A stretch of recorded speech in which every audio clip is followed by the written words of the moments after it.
দাতালের দাদাগিরি ভেঙে গুঁড়িয়ে দিল পোল্ট্রি মুরগির হ্যাচারি। রাতের অন্ধকারে জঙ্গল থেকে লোকালয়ে একটি দাতাল, আতঙ্কে স্থানীয়রা। হাতির সমস্যা নিয়ে রাজ্য সরকারকে তীব্র কটাক্ষ বিজেপি বিধায়কের। পশ্চিম মেদিনীপুরের জঙ্গল থেকে দফায় দফায় হাতির দল বাঁকুড়ায় প্রবেশ করছে।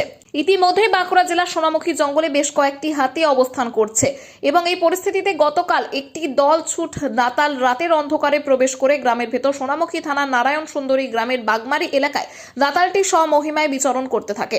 হঠাৎ করেই তার নজর আসে বাগমারিতে থাকা একটি পোল্ট্রি মুরগির হ্যাচারিতে। সেখানে রীতিমতো তাণ্ডব চালায় সে, ভেঙে যায় হ্যাচারির কাঠামো। এরপর সেখান থেকে তার ক্ষমতা জাহির করে স্থানীয় কৃষি জমিগুলির ওপর, কৃষকদের সবজির ওপরেও ব্যাপক ক্ষয়ক্ষতি ও তাণ্ডব লীলা চালায় ওই দলছুট দাঁতালটি। এরপরেই স্বাভাবিকভাবেই দাঁতাল হাতির দাদাগিরিতে রীতিমতো আতঙ্কে স্থানীয় বাসিন্দারা।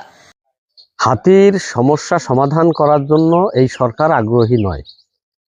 কারণ কি, আমি 2021 সালে বিধায়ক হবার পরেই আমি বিধানসভাতে প্রশ্ন রেখেছিলাম যে হাতি সংরক্ষণের জন্য।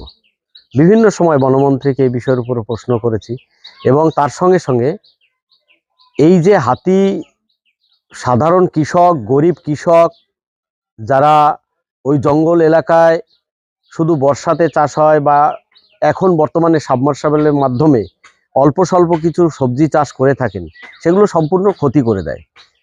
সেই ক্ষতির পরিমাণ এত কম দেয় সরকার এবং এই বন দপ্তরের আধিকারিকরা, এরা তো শাসক দলের সঙ্গে জুড়ে আছে।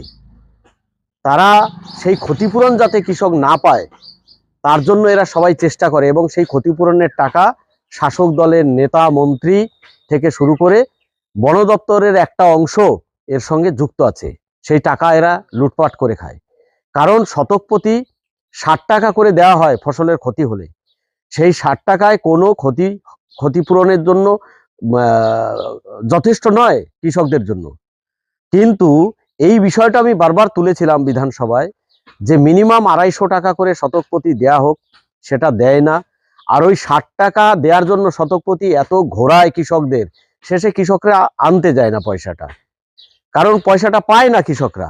ওই ফসল হাতি এসে ঘুরবে, এলাকায় তাণ্ডব করবে, মানুষের ক্ষয়ক্ষতি করবে, এগুলো দেখিয়ে টাকা তোলা হবে, কিন্তু সেই টাকা সাধারণ মানুষের কাছে পৌঁছবে না, যার ক্ষতি হবে তার কাছে পৌঁছবে না।